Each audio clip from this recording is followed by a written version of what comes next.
بسم اللہ الرحمن الرحیم۔ السلام علیکم۔ ایک مرتبہ صحابہ کرام رضی اللہ تعالیٰ عنہ نے حضور پاک صلی اللہ علیہ وآلہ وسلم سے عرض کیا کہ اے اللہ کے رسول، ہمیں اپنے بارے میں کچھ بتائیے۔ آپ صلی اللہ علیہ وآلہ وسلم نے ارشاد فرمایا، میں اپنے باپ ابراہیم علیہ السلام کی دعا ہوں، اپنے بھائی عیسیٰ علیہ السلام کی بشارت ہوں اور خوشخبری ہوں۔ جب میں اپنی والدہ کے شکم میں آیا تو انہوں نے دیکھا گویا ان سے ایک نور ظاہر ہوا جس سے ملک شام میں بصرہ کے محلات روشن ہو گئے۔ حضرت آمنہ رضی اللہ تعالیٰ عنہ نے حضرت حلیمہ رضی اللہ تعالیٰ عنہ سے فرمایا تھا کہ میرے اس بچے کی شان نرالی ہے، یہ میرے پیٹ میں تھے تو مجھے کوئی تھکن اور بھوک محسوس نہیں ہوتی تھی۔ حضرت عیسیٰ علیہ السلام وہ آخری پیغمبر ہیں جنہوں نے آپ صلی اللہ علیہ وآلہ وسلم کی آمد کی خوشخبری سنائی۔ اس بشارت کا ذکر قرآن مجید میں بھی ہے۔ سورہ صف میں اللہ تبارک و تعالیٰ فرماتا ہے، اور اسی طرح وہ وقت بھی قابل ذکر ہیں جبکہ عیسیٰ ابن مریم نے فرمایا کہ اے بنی اسرائیل، میں تمہارے پاس اللہ کا بھیجا ہوا نبی ہوں کہ مجھ سے پہلے تورات آ چکی ہے اور میں اس کی تصدیق کرنے والا ہوں، اور میرے بعد جو رسول آنے والے ہیں ان کا نام مبارک احمد ہوگا، میں ان کی بشارت دینے والا ہوں۔ اب جو کہ حضرت عیسیٰ علیہ السلام بشارت سنا چکے تھے، اسی لیے ہر دور کے لوگ آپ صلی اللہ علیہ وآلہ وسلم کی آمد کا بے چینی سے انتظار کر رہے تھے، اور ادھر آپ صلی اللہ علیہ وآلہ وسلم کی پیدائش سے پہلے ہی حضرت عبداللہ رضی اللہ تعالیٰ عنہ انتقال کر گئے تھے۔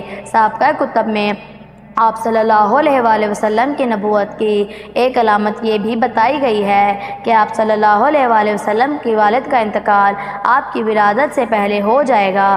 حضرت عبداللہ رضی اللہ تعالیٰ عنہ ایک تجارتی قافلے کے ساتھ تجارت کے لیے گئے تھے، اسی دوران بیمار ہو گئے اور کمزور ہو کر واپس لوٹے تو قافلہ مدینہ منورہ سے گزرا تو حضرت عبداللہ رضی اللہ تعالیٰ عنہ اپنے ننیال یعنی بنو نجار کے ہاں ٹھہرے۔ ان کی والدہ بنو نجار سے تھی، ایک ماہ تک بیمار رہے اور انتقال کر گئے، انہیں وہیں دفن کر دیا گیا۔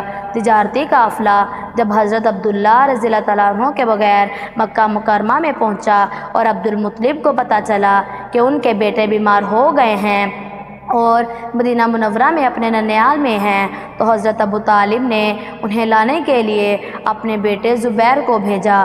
جب یہ وہاں پہنچے تو حضرت عبداللہ رضی اللہ تعالیٰ عنہ کا انتقال ہو چکا تھا۔ مطلب یہ کہ آپ صلی اللہ علیہ وآلہ وسلم اس دنیا میں اپنے والد کی وفات کے چند ماہ بعد ہی تشریف لائے۔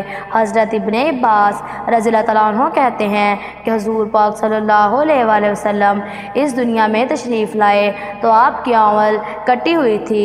آنول کو بچہ پیدا ہونے کے بعد دائی کاٹتی ہے۔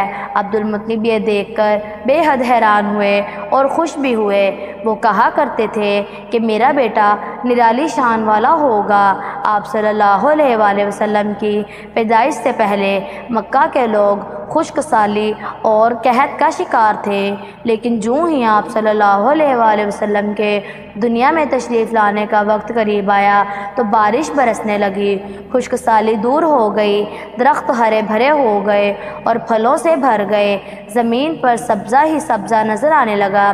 پیدائش کے وقت آپ صلی اللہ علیہ وآلہ وسلم اپنے ہاتھوں پر جھکے ہوئے تھے، سر آسمان کی طرف تھا۔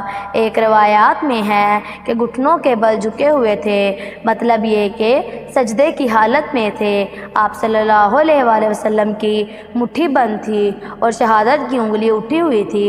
حضور پاک صلی اللہ علیہ وآلہ وسلم فرماتے ہیں کہ جب میری والدہ نے مجھے جنم دیا تو ان سے ایک نور نکلا اور اس نور سے شام کے محلات جگمگا اٹھے۔